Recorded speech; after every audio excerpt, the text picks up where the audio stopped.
Good afternoon, and welcome to everyone who's joining us on the internet. I would like to add, for those of you on the internet who participated in the online gathering yesterday, I enjoyed being with you in that way and look forward to doing it again. Okay.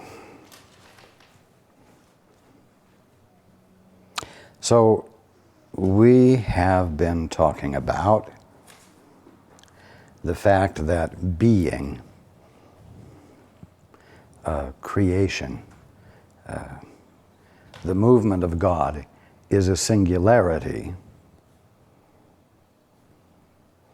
even though it is infinite and is an infinite expression. God's infinite expression of himself, although experienced in multiplicity, is never a manifestation or example of division. A little bit of God here that looks like a flower, a little bit of God here that looks like a human being, a little bit of God here that looks like a glass top on a table. Each little bit of God being different from every other little bit of God. God does not express himself infinitely by dividing himself up into parts. So the infinite expression of God expresses singularity, the singularity of God. This is important to understand. It means that every aspect of creation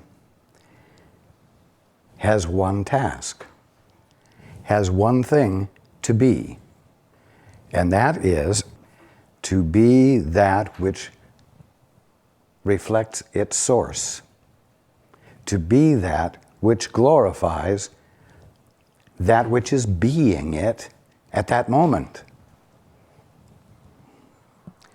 So, you call it a glass, you call it a glass-topped table, you call it a person, you call it a flower. But it's all God, God, God, God, God. Do you see what I'm saying?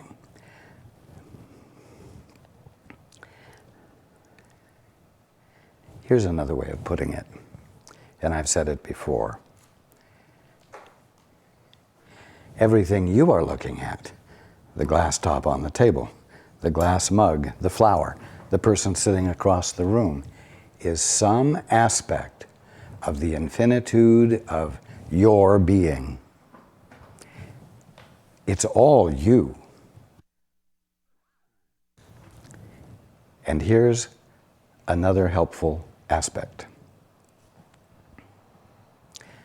You aren't what you see, you're what you're looking with.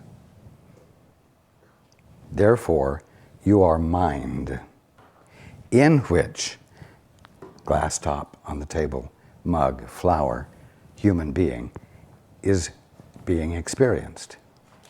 You are the awareness that has no limits, in which every single conscious experience of being is going on. Therefore, everything you're experiencing is some part of you. It takes all of creation to complete you.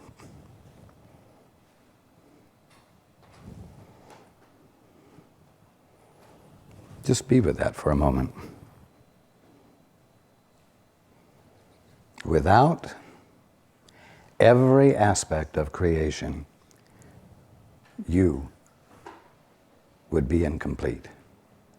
With just one aspect of creation snuffed out, you would be less. It's all a singularity. It's all a wholeness.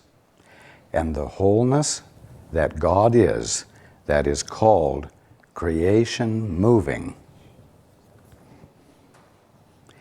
is what you are,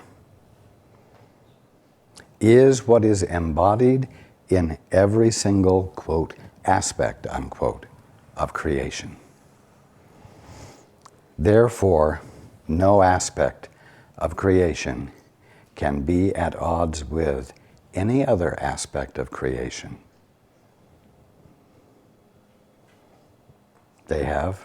Each aspect has only one function, and that is to represent that which is being it. The will of that which is being it at that moment.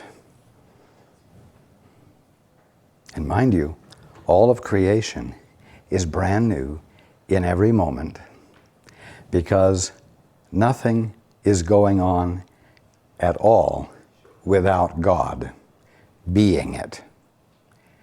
Being it, being it, being it. Being it new, being it new, being it new, being it new, being it fresh, and always embodying only that which God is. Now, you're to turn to the altar within, which is, for lack of better words, the threshold of your connection with the Holy Spirit, which is nothing more than your right mind. It's the threshold of your right-mindedness. And as I've said, your right mind, the Holy Spirit, has one goal, and that is to help you remember how to do only one thing. And that is to glorify God, to remember that your function is moment by moment by moment by moment to embody only what God is being right there, right there, right there, now, now, now, now.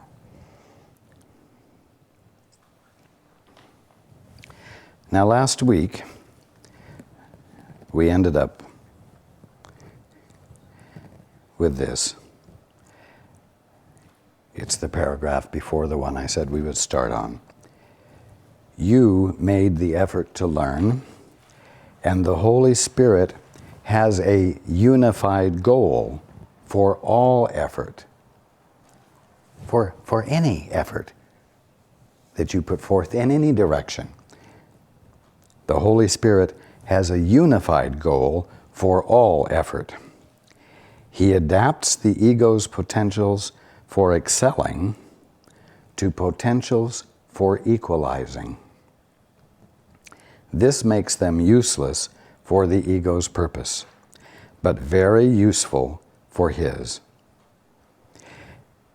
If different abilities are applied long enough to one goal, mind you, if different abilities, if multiple abilities are applied long enough to one goal, the abilities themselves become unified. That makes sense. This is because they are channelized in one direction or in one way. Ultimately, then, they all contribute to one result. And by so doing, their similarity rather than their differences is emphasized, meaning the similarities of the multiple abilities or different abilities. You can excel in many different ways, but you can equalize in one way only. Equality is not a variable state, by definition. Now, how could you equalize everything in your day? instead of seeing differences. You know, you got to get up. You got to be the cook and fix breakfast. You got to be the mom and get the kids ready for school. You got to be the mom and get them off to school, and then you have to be the accountant who gets in the car and gets to her job. And then she has to be the supervisor, managing her group. And then she has to be a human being who stops and eats lunch, takes care of her nourishment. And then she has to go back to being the supervisor. And then at the end of the workday, she becomes human being, mom, wife, all mixed together on the way home, stopping at the grocery store to see that husband, children, pets are cared for, their needs are cared for, blah, blah, blah. So you see, you have many different roles, you might say, that you fulfill during the day. How can you equalize them? What does being an accountant have to do with being a mother, or a wife, or a cook? Well, it's easy. I'm going to give you 2 prayers to start your day out with and to remind yourself of throughout the day. The first one is, I wish to see only the evidence of love. I wish to see only the evidence of love. I'll give you a moment to write that down. Okay. And the second prayer is this: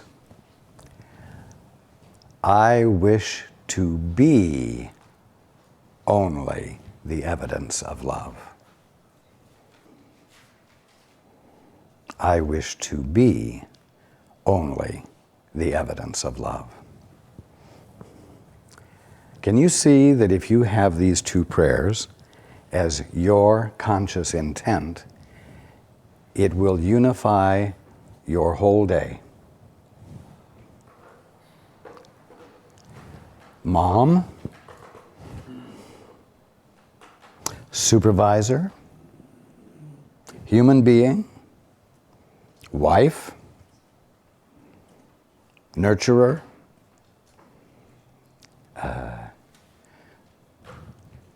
driver on the freeway. All of these things can be unified with your desire to see only the evidence of love, and even more importantly, your desire to be only the evidence of love. If you desire to be only the evidence of love, then that means your desire is to embody what love really is, which is God. If you wish to see only the evidence of love, then the car in front of you or the car behind you on the freeway, the grocery clerk, your employee, your subordinate, your children, all become the focal point of messengers you're sending out that are looking for the evidence of love.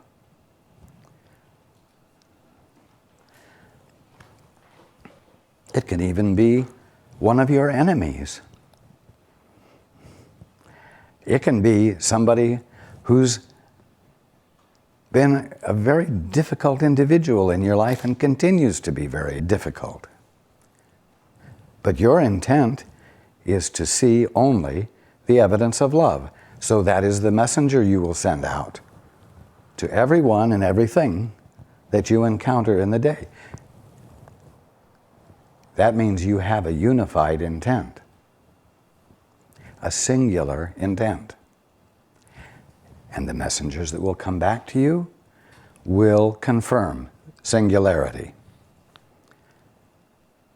Now, if in addition to your wish to see only the evidence of love, you desire to be only the evidence of love,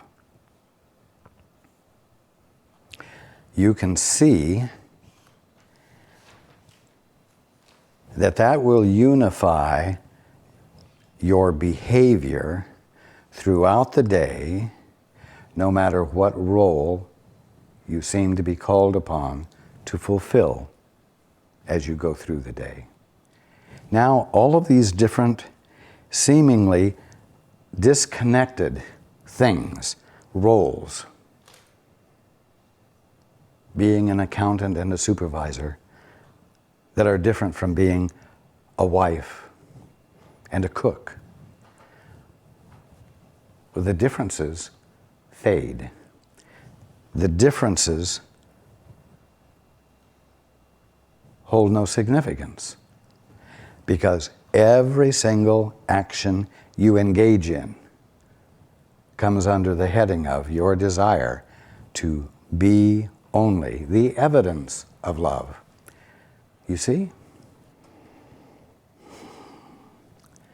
What I have said is simple and understandable. And if you don't see it yet, abide with it, please. Contemplate it and ask for it to be embellished for you, illuminated for you.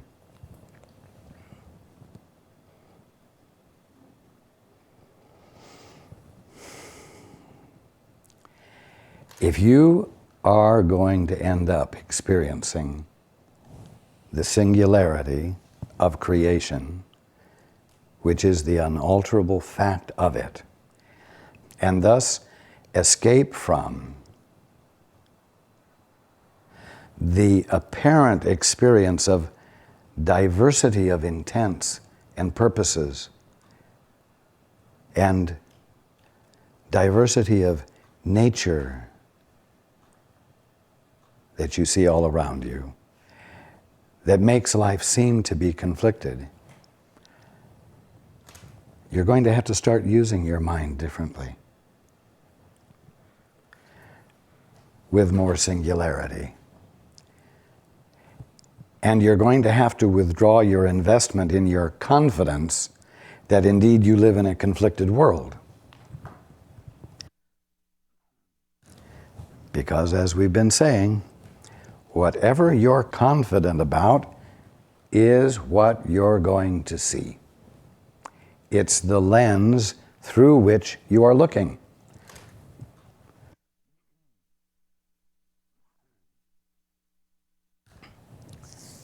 You all forget that you're looking through lenses. You look and you say, oh wow, the world is doing this. Oh wow, this is going on in the world. Oh wow, look what just happened out there. And you completely forget that you're looking with something. You're looking with attitude. If you're not in your peace, you're looking with attitude. In fact, in New Jersey, they say, you gotta have attitude.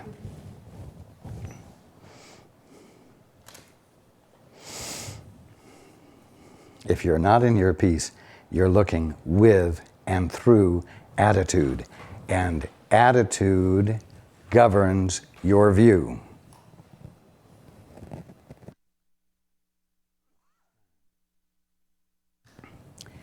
Attitude governs how you are going to see reality.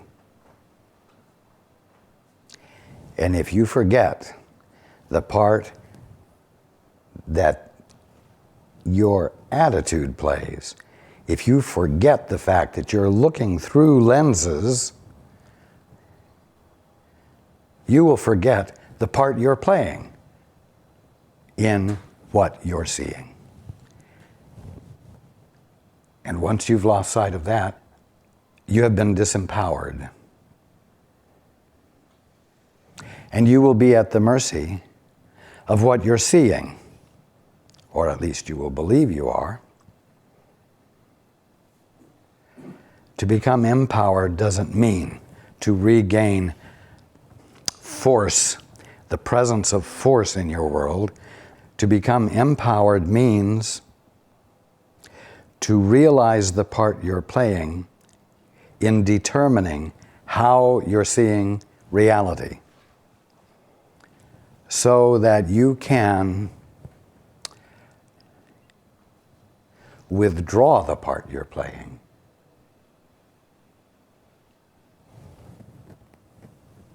Get rid of the lenses, so that you're looking with innocent minds. Minds innocent, absent of preconceptions. That's the way your mind comes back into singularity. And as your mind comes back into singularity, and you're not sending out messengers looking for differences and confirmations that the differences are real, you'll begin to find that there are ways for you to be singularly like, desiring to see only that which embodies love, and to be only that which embodies love. Remember, none of what we're reading about here is theoretical. It's all about you. It's all about mind.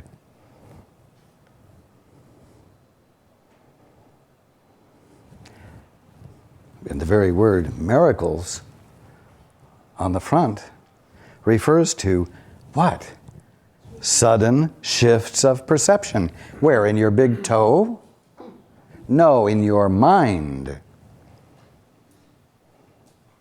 Because mind is a singularity, and you've forgotten that.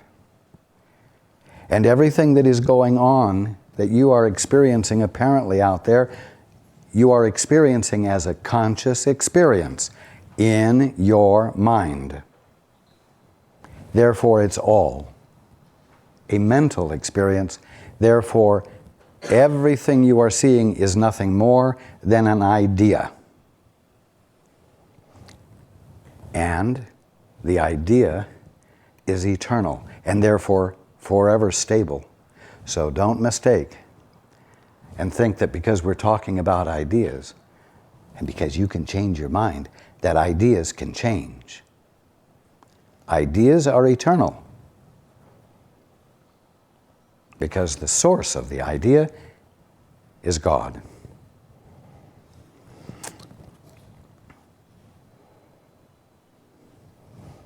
Everything I've said since I started talking today is expressing singularity, and expressing it in different ways so that you might catch the tone of it, the feel of it, so that you might have curiosity to relax into a greater experience of it.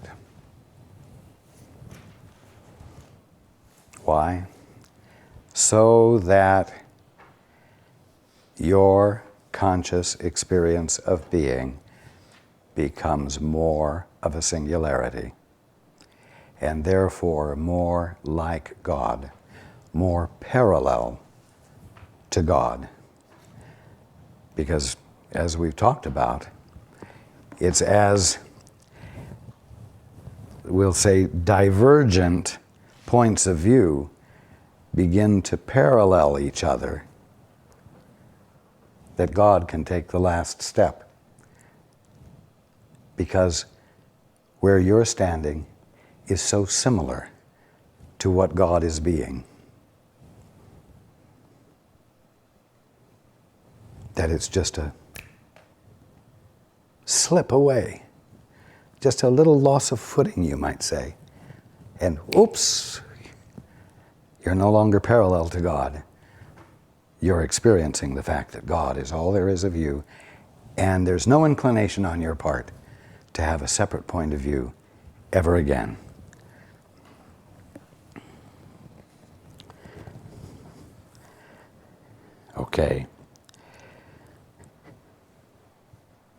Again, you can excel as an ego in many different ways, but you can equalize, bring things into singularity, in one way only.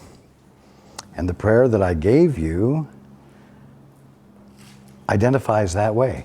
The way is love. I wish to see only the evidence of what? Love. I wish to be only the evidence of what? Love.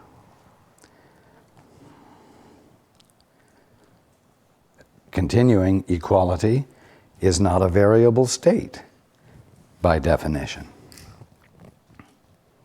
That is why you will be able to perform all aspects of your work with ease when you have learned this course.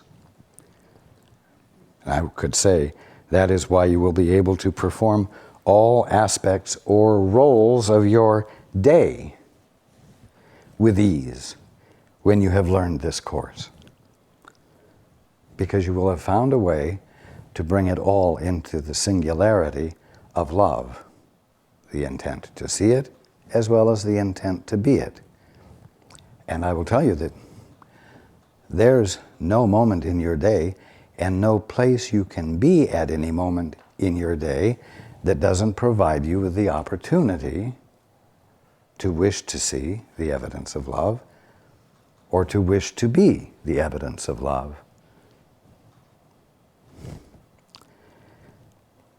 Continuing, to the ego there appears to be no connection because the ego is discontinuous. It is broken up into parts. It is fragmented. And it sees fragmentation, and it can prove that the fragmentation is real. The tree is not the rabbit. Everybody knows the tree is not the rabbit. The grass is not the rabbit. The rabbit eats the grass doesn't eat the rabbit. They are different, they have different functions, blah, blah, blah. It sees fragmentation because it is itself discontinuous, fragmented. It sees fragmentation because it's looking through the lens of fragmentation, not because what it is seeing is actually fragmented.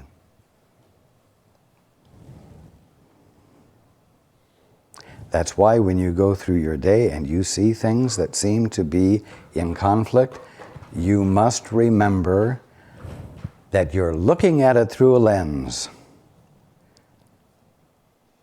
And if you're seeing conflict, you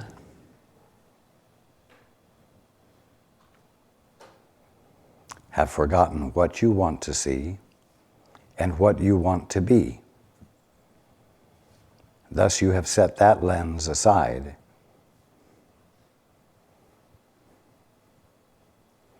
Initially, you can think about the wish to see the evidence of love and the wish to be the evidence of love as a new lens. You can fudge in that way because it makes it easier for you to conceive of giving yourself a new focus.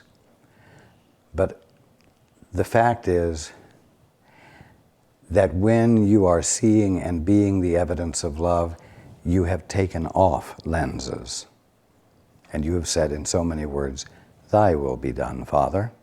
I wish to see everything as you're seeing it."